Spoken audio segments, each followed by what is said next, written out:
ఈ రోజే సబ్స్క్రైబ్ చేయండి, మీ ఫేవరెట్ షోస్ చూడండి. నా కోడలు 2 రోజులు మీ ఇంట్లో ఉంటుంది. కోడలమ్మకి ఏదైనా సమస్య తల్లి? ప్రాణహాని ఉంది. ఏ కష్టమూ రాకుండా నేను చూసుకుంటానమ్మా.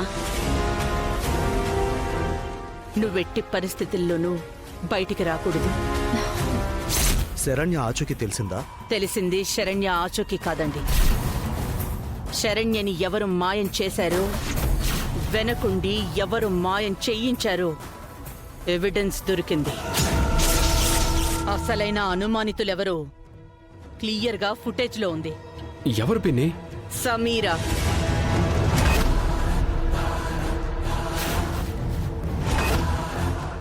సమీర గురించి పోలీసులు వెతకడం స్టార్ట్ అయిపోయి ఉంటుంది.